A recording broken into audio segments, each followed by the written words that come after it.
Nestled within a green mantle, columns of smoke can be seen rising from the factory of discontent. The structure is owned and run by Socapalm, a Cameroonian palm oil producer, a subsidiary of a Luxembourg financial company, 54% owned by the Belgian businessman Hubert Fabry and 38% by the French billionaire Vincent Bolloré. Bolloré is only a minority shareholder, but his well-known name triggers the anger of the neighbouring farmers. Samuel and Badim are members of a collective of 10 NGOs which have filed a complaint against the Bolloré Group in France. These two villages show us the ONGUE River, which to them is the epicentre of the legal battle. According to research carried out 3 years ago by the Pasteur Institute of Cameroon, this river has been polluted by waste from the palm plantation. With the help of our partners, we had the water of this river lab tested. We wanted to know why there were no more fish, why no more shrimp, why we get skin rashes after washing ourselves. The lab report came back stating this water was unfit for household use and that swimming was not recommended.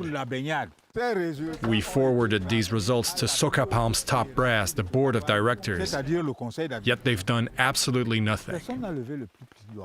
A polluted river, fish nowhere to be found, and water that has become unfit for consumption. This is more than enough to feed the anti-Socapalm campaign amongst inhabitants of the village like Jean. Before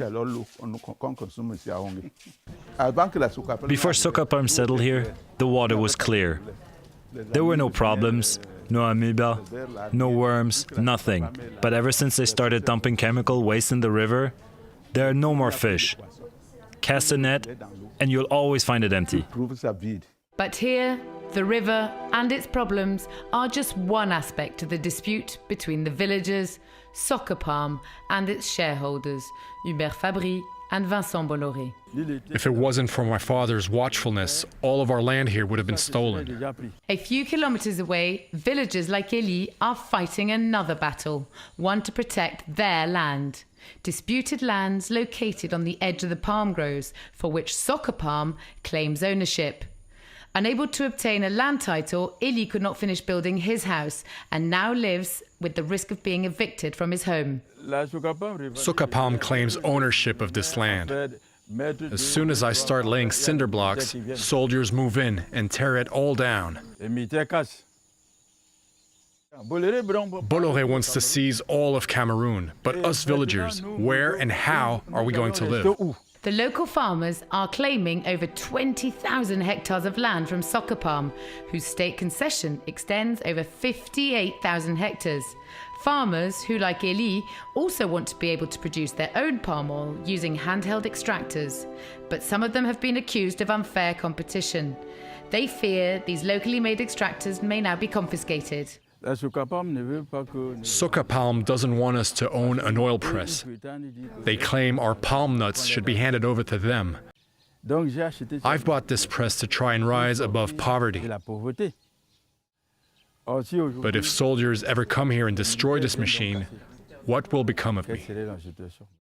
Pollution, land grabbing, non-compliance with prior commitments.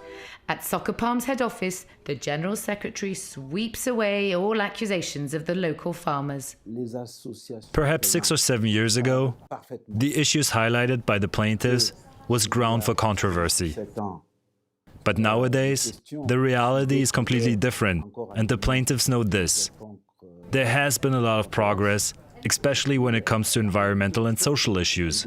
So we wonder, why so much media exposure? Why so much relentless harassment against one single company that's also a major player of Cameroon economy? Socapalm and its shareholders, Hubert Fabry and Vincent Bolloré, are two powerful businessmen in Cameroon. Thus, the farmers and unionists, like Emmanuel Elong, fear them and have decided to prosecute them in the French courts. There's absolutely no progress. We had agreed on a plan of action between Groupe Bolloré and us NGOs, following OECD guidelines. Nothing's happening.